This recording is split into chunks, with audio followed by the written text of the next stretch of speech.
Hello, my friends, again. It's me. I'm wanting to have a little chat again today.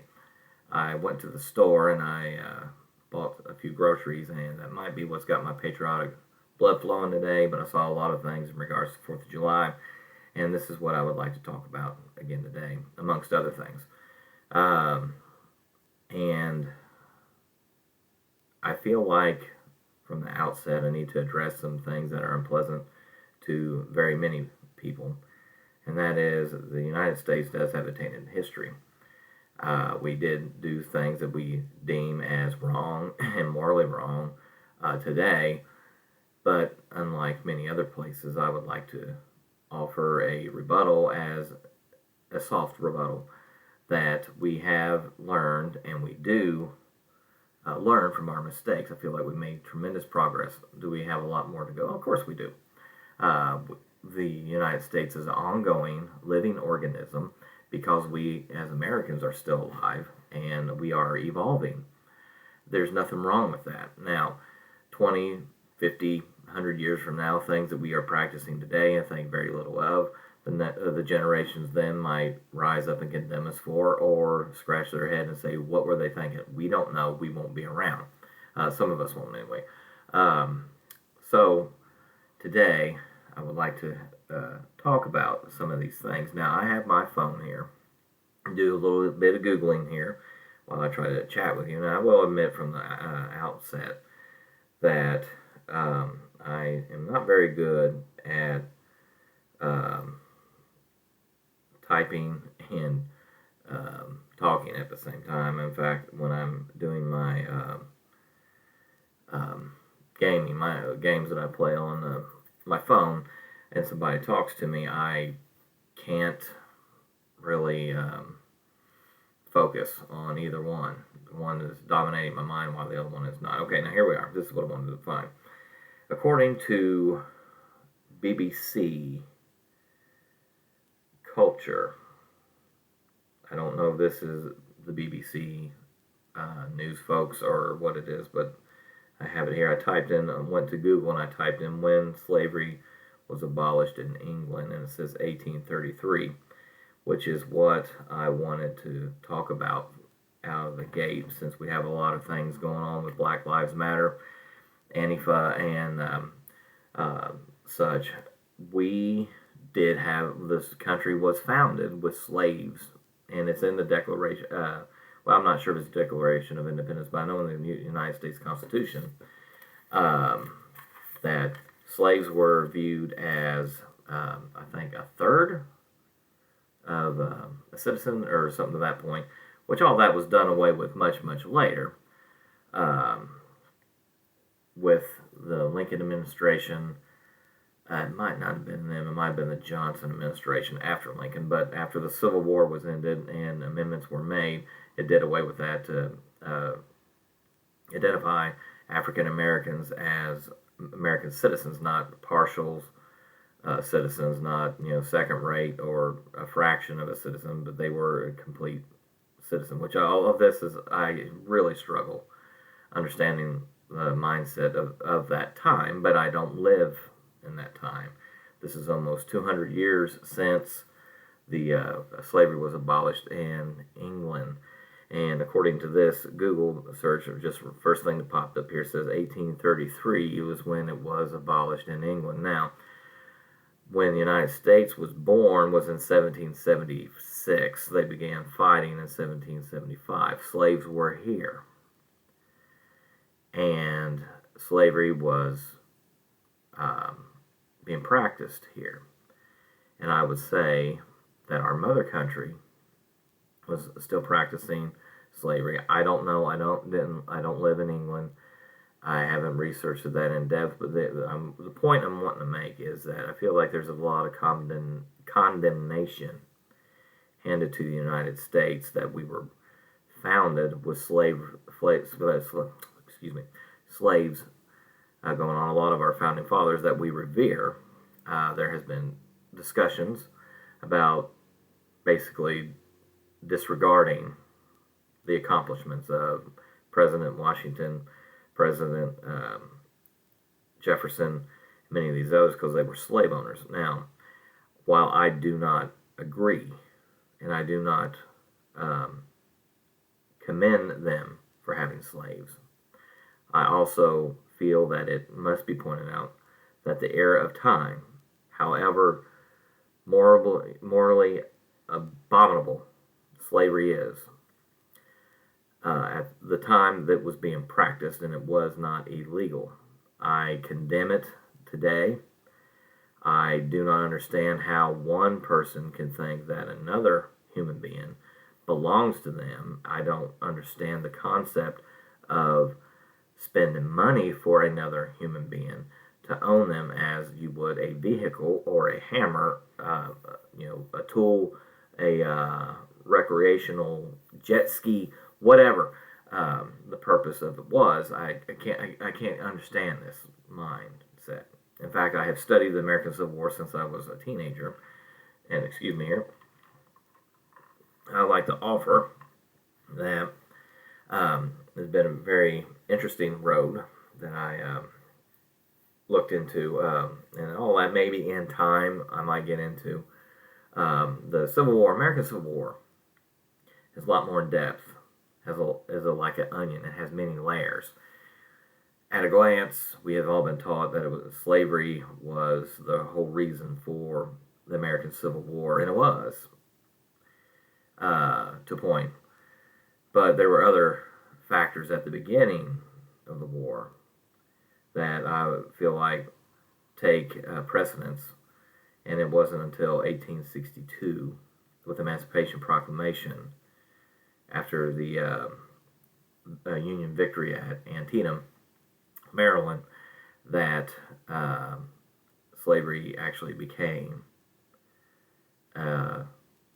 issue of the war, or at least a documented issue of the war. Now, again, I didn't live back then, and there might be some things that have escaped my notice. But again, that's another story for another day. I am glad that slavery is gone. I am glad that we don't practice that repulsive and wicked institution anymore. Now, that I also want to inject here, it is very sad that the African American community suffered at the hands of that wicked institution for all those years. But anyone that has been a slave at any time in the history of man, I am sympathetic to, and my heart aches for them. Again, I don't understand. I just don't get it. I mean, I know I'm getting off topic. I'm sorry. Anyway, so when the American Civil War was taking place, the Confederate States of America, the southern half of the United States, if you will, wanted to be recognized as a sovereign nation from allies, France, England. England would not. They sympathized, apparently from the materials that I have read, they sympathized with the South. They wanted the southern continent. I want to emphasize that. You might have, if you dig very far, you'll find the phrase King Cotton. Well, that was the dominant agricultural crop in the South at that time, was cotton. And everybody grew it, and it was used, slave labor was used a lot too on the mega plantations to work the fields and to harvest the crop. And in the American Civil War, England wanted and needed the cotton from the United States, southern part of the United States, but they would not view them as a sovereign nation separate from the United States because of the slavery issue. And if my memory serves me correct, so did France. They wouldn't do it either. So my point is, when the American Civil War was going on, it was roughly 30 years that slavery had been abolished in Britain, which I'm glad they did. And I want to say I'm glad that we did it here, finally.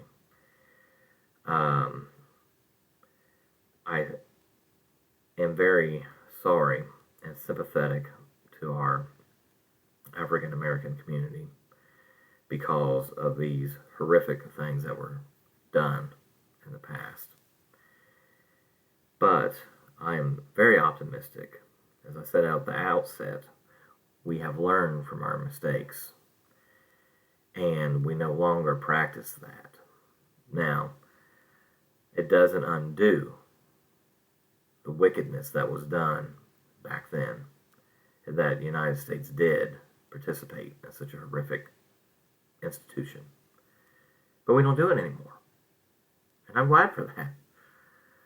When I have a flag hanging outside my house, and it's supposed to be a tangle-free, I probably installed it incorrectly. I'm a grandmaster at improperly installing things.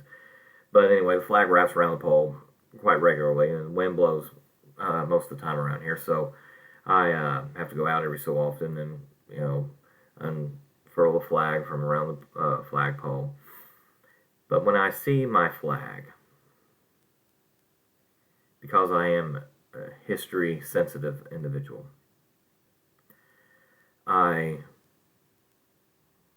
just a brief amount of a few microseconds, things flash through my mind when I see it. And I am very grateful for where we're at today. A African American man has every right that I have. And there was a day when that wouldn't have been.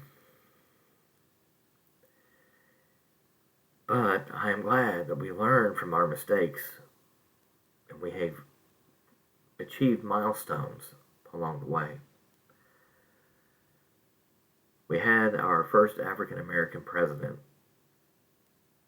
here a few years ago, and I had hoped that a lot of the racist things might be laid to rest. Because I feel like while racism does exist, it's on a downward spiral. And if certain individuals would leave it alone, it would go away and die out entirely. Well, maybe not entirely, but it would definitely be so microscopic it wouldn't be worth even noticing. Now, that's not saying that things wouldn't transpire that would cause discomfort to people immediately involved. And I'm not saying that's okay either. Any mistreatment of a human being is not okay for whatever the reason. But I am so glad that we went through the American Civil War and we got that issue of slavery settled. They settled the issue of secession, and we went through the situation with the civil rights movement in the 60s. I was not born then. I might look like that. But as most days I feel like I was around when the pyramids was built. But I'll say this, we went through that, and yes, it was growing pains. And I'm not diminishing at all the suffering and the discomfort and that was experienced by the victims of said time. And I feel like now we are going through a period of time where we might be having some of that again.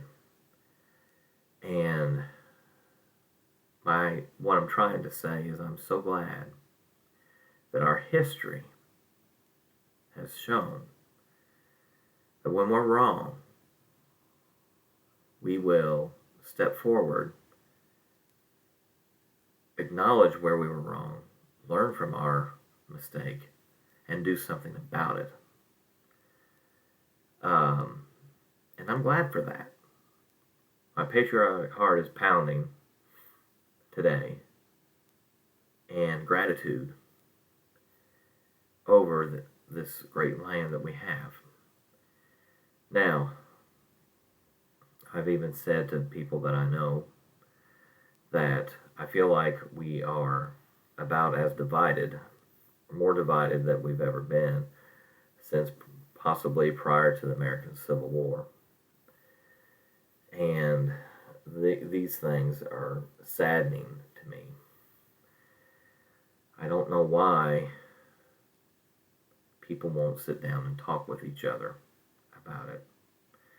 And instead of having a brother approach toward this, as in what I'm trying to, brotherhood, that's the word I'm looking for, brotherhood approach toward this. Be like, look, I want a relationship with you. It's kind of like a personal relationship on a personal level here.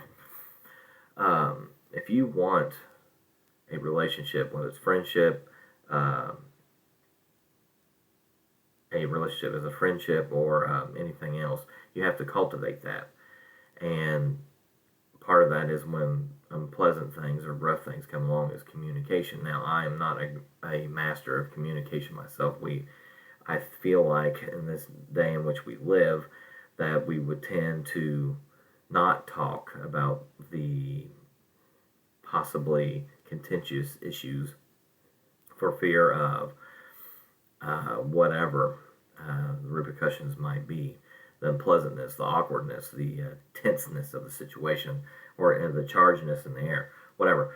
But these are vital things, and nobody's talking to each other. Democrats aren't talking to Republicans, and Republicans are not talking to Democrats, and independents are ignored almost seemingly by all parties. Libertarians aren't acknowledged. Nobody's talking to anyone. And these are things that upset me. These are things that trouble me. Here a couple of nights ago, I could not go to sleep because I was thinking about the 2020 election, various factors that were involved in it, as in, particulars. And I guess I said the election. I guess maybe I mean the election year. Things that took place and all that, and the different sides. And I couldn't go to sleep because it troubled me. I know it's over with. That was last year. The election was settled, and nothing but love and best wishes to President Biden and Vice President Harris. And a little commercial here on my part. Bravo, Mr. President, on some of the things that you've done, like pulling us out, talking about getting us out of Afghanistan. My man. It's about time. I like that. I am so glad for that. Now, that's the end of the commercial there. Anyway, so I'm glad for the United States, but the work that we need to continue to do is to continue to talk to each other. The polarization, I think I said that right, of the parties or particular, liberal, conservative, whatever. I understand where I live. My demographic is, in Commonwealth of Kentucky, and which is usually considered to be conservative. However, when I talk to certain people around me, people at work, I'm talking about coworkers, stuff, I find when you break things down, there's some things like me that I agree with one side with, and on other things I agree with the other side. We've got to get away from the polarization, I feel like, and we've got to start talking to each other. Find common ground. What is the common ground? We are Americans. We love this country, and if you are an American, we love you. Now, I'm not saying we shouldn't love our fellow man around the world. That's not what I'm saying. I'm dealing with the United States. I don't know if they call that nationalism. I'm very fuzzy when it comes to what nationalism means and such. But there's nothing wrong with being American, being American-minded, and by an American, I try to do that as often as I can, which is kind of hard to do sometimes, I feel like. I'm willing to spend a little bit extra to buy something that's made in the United States. We recently purchased an appliance, and I looked into the stickers that was on it, and as opposed to the others that were around. And some said assembled in America, others were made abroad, but this one said it was made in the United States. Now, it could have been a lie. I can't help it if they lied and slapped a sticker on the appliance. That was not the truth. But from my point as a consumer, I made that purchase. Yeah, it was a little bit more than some of the other appliances. But why? Because I've got American brothers and sisters at a particular factory that is building this appliance, and I want to keep them in a job. And if I can purchase an appliance, then they can stay open another day. I'm not saying that I'm keeping the company afloat, but I think most of you understand what I'm trying to say. And I am, the work I am in, yes, we are glad that people buy the aluminum that keeps us in a job. Now, not because we need jobs, but also it's American made. It's American quality. And there's nothing wrong with taking care of one another. And I know I might be seemingly scattered this morning. I have other thoughts that are colliding in my mind. And I'm trying to keep myself on my time restriction and of no more than 30 minutes. But I'm so glad for the United States. I'm so glad that we have this country. I'm so glad that we live here. And I am glad for our history, not necessarily the unpleasant parts of it, but the aftermath of it. We learned from it and we corrected it, and I am glad for that. There are several different ethnicities where I am employed, and I'm grateful for that. In the United States, you are not restricted to be, well, you might want to be, say, a judge, but you're not allowed to be a judge because you didn't have the right birthright or you didn't achieve a certain ethnicity or certain height or weight or gender or whatever. That's not the case here for the most part. I know that there are certain situations where our female friends are held back in employment salaries and whatnot because they are women, and I detest that. I have a hard time understanding this wicked behavior taking place because, first off, I haven't seen it. I'm not at the top of the ladder, not by a long shot, but every job I've been in, a man and a woman were paid the same regardless. If you were hired in, as at one point in my life, I was a warehouse worker. Men, women, it didn't matter. You got hired in and you were all on the pay grade, and the longer you were there, satisfactorily did your job, you got raises I want to say it's every 6 months or every year. I don't remember now. It's been so long ago, but that's what took place. So I have a hard time imagining such behavior taking place because I haven't seen it. I'm not saying that it is not going on. I'm just saying who's pulling this and how are they getting by with it? The laws of the country forbid that, and yet it's being practiced. Why are there more people in jail? I mean, Lord have mercy. What is going on? I mean, are these people that are practicing this wicked behavior well connected? I don't know. I'm getting off topic again. I'm sorry. Still, I'm so glad for the United States. I'm so glad that I live here. And I'm so glad that you live here. And yeah, we've got more that we can do. We've got more that we can learn. A lot more work that needs to be done. But the beauty of it is that we can come together and accomplish wonders. And we can do many great things. I mean, we went to the moon. And we've accomplished great feats in the amount of time that we've been a nation. And I'm glad for that. And so, my friends, my neighbors, my fellow Americans, I love you guys, regardless of what your beliefs are. And while the melting pot tends to have boiling points in it. I'm glad we live here, and if we can all, when the boiling starts, if we can all sit down and talk to one another and come to an understanding and approach it with the spirit of brotherhood and love, as one American to another, as a brother to a brother, as a sister to a sister, as a brother to a sister, and a sister to a brother, and however you want to categorize it, we can get through these unpleasant times, the unpleasant things that come to light. And when we find that we can correct these issues, then we can stop the people that keep whipping up the friction, and we can go on.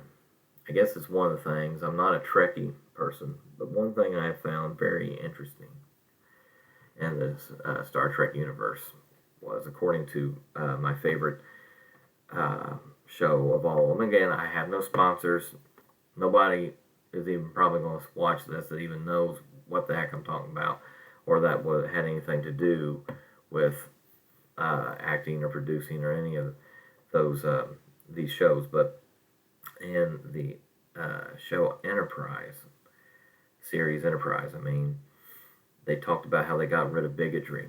I want to say it was in the first episode that they talked about how they got rid of bigotry. They got rid of, these not so appealing traits of humanity. And it's a wonderful thought to live in something where you're free from that, where a Christian and an atheist can work side by side, but they respect each other. They don't treat each other horrifically.